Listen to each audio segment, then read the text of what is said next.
तब उन तीनों ने परिचय दिया कि हम इस भारत में बहने वाली शुद्ध पवित्र नदियां हैं। लोग बाग हम में स्नान करके अपने पापों को धो जाते हैं तो हमारा रूप जो सुंदर है वो कुरूप हो जाता है।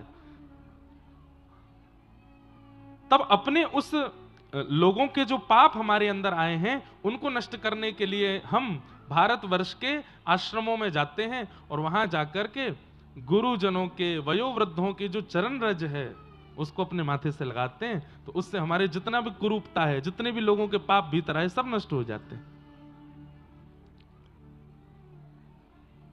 पुंडलीक बोला कि मतलब जीवन में चाहे जितने पाप किए हों, उन पापों का प्रायश्चित धाम जाने से, तीर्थ जाने से, नदी स्नान करने से तो होता है, ये रज लगाने से भी होता है।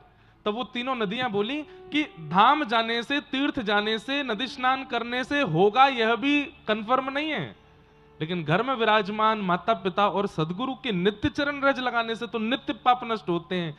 ये प्रत्यक्ष है, ये प्रमाणित है।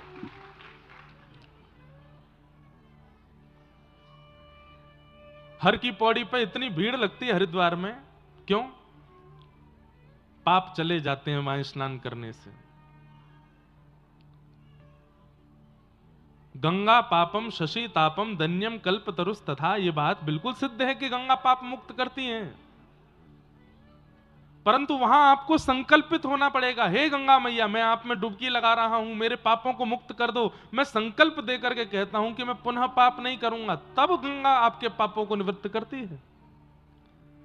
अगर गंगा में स्नान करने के बाद पुनः पाप की ओर आप जाने वाले हैं तो पाप नष्ट नहीं होगा। पर घर में विराजमान माता पिता, उनको संकल्प नहीं देना पड़ता, उनको तो आप नित्य प्रणाम करो, बस प्रणाम करने मात्र से वो हृदय से चाहेंगे कि आपके सारे पाप नष्ट हो जाएं।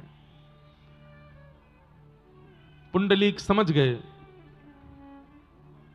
और उसी समय दौड़ करके गए और अपने माता पिता को बीच रास्ते में ही रथ में विराजमान किया, घर ले गए और घर ले जाकर के कहा कि अब तीर्थ आपको नहीं जाने पड़ेंगे, मैं आपकी यही सेवा करता रहूंगा और यही तीर्थों का जल, तीर्थों का प्रसाद आ जाएगा, और ज्यादा इच्छा होगी तो अब तीर्थ आएंगे यहां पर, आप कहीं नहीं जाएंगे, मैं आपकी सेवा करूंगा।